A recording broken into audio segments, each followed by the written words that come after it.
Hello, my name is Omar Matar. Today I'll be talking about learning through traveling, how the world has changed in the last 50 years. I will take you through a virtual tour of cities I've visited to see how they've transformed in the last 50 years.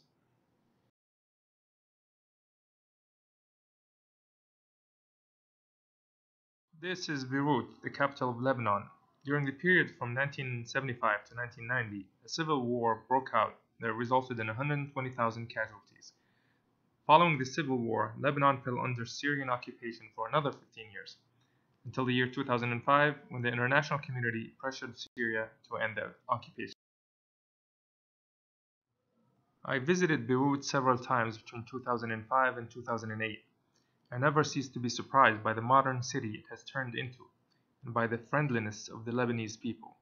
It is a great example of how war-torn countries can be rebuilt within a short period.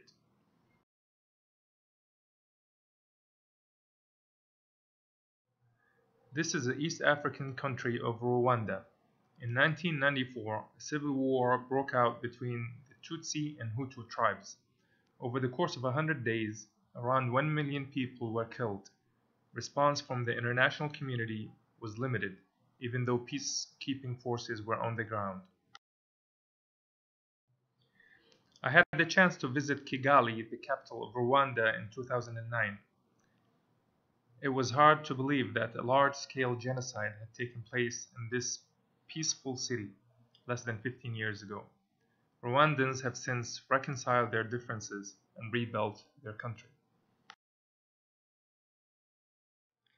In neighboring Burundi, the civil war lasted 12 years, from 1993 to 2005, and again it was between the tribes of Tutsi and Hutu. The estimated death toll was 300,000. This photo shows the orphans of the civil war.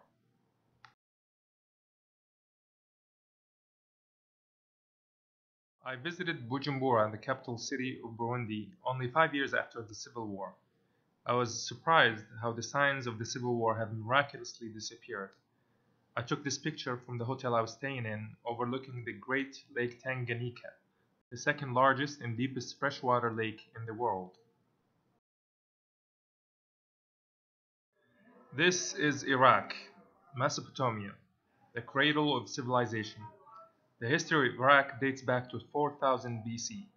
Many civilizations have since come and gone, but their magnificent ruins remain standing to date.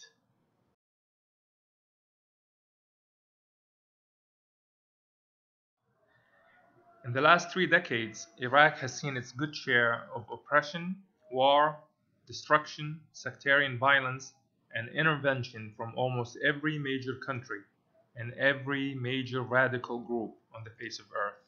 What you see in this picture is life as usual in the lives of millions of Iraqis today. This is the Chinese city of Shenzhen.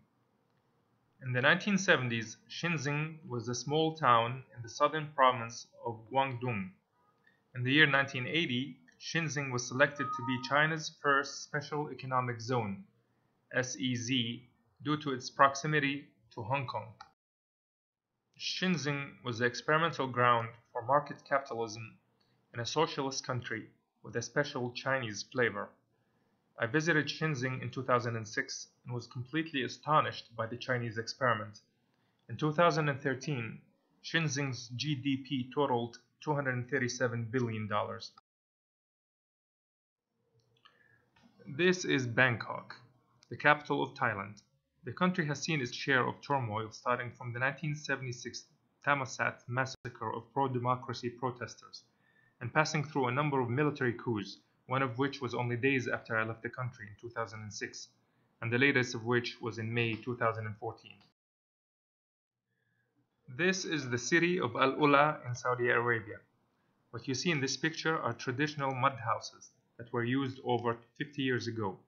Houses shown in this picture still stand to date, but they are no longer inhabited.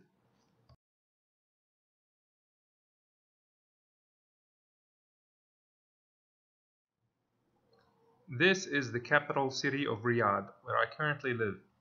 The wealth obtained from oil exports during the last 50 years has helped transform this desert city into a modern, dynamic city with a population of over 7.3 million.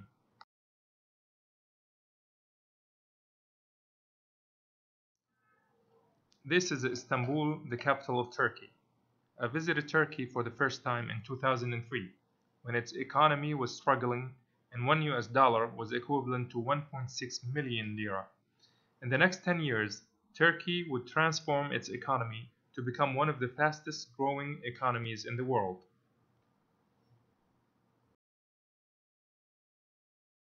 This is the United States of America, and here is Martin Luther King Jr. giving his famous speech. It has been over 50 years since Dr. King had his dream and started the nonviolent civil rights movement that made America what it is today.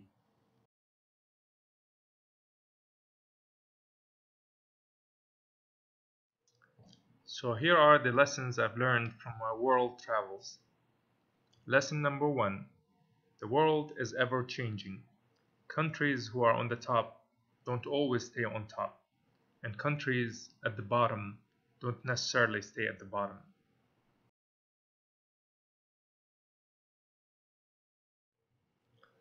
Lesson number 2. No matter who triumphs at the end of a civil war, both sides have already lost. People need to learn how to put aside their differences, understand each other's needs, and work together for a better future.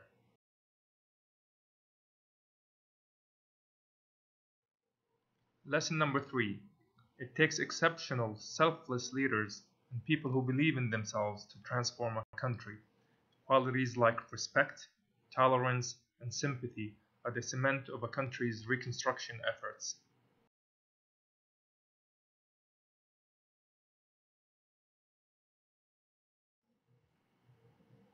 And finally, lesson number 4. Always set high, challenging goals. Mediocre goals yield mediocre results. So where do you want your country to be in 50 years? Thank you.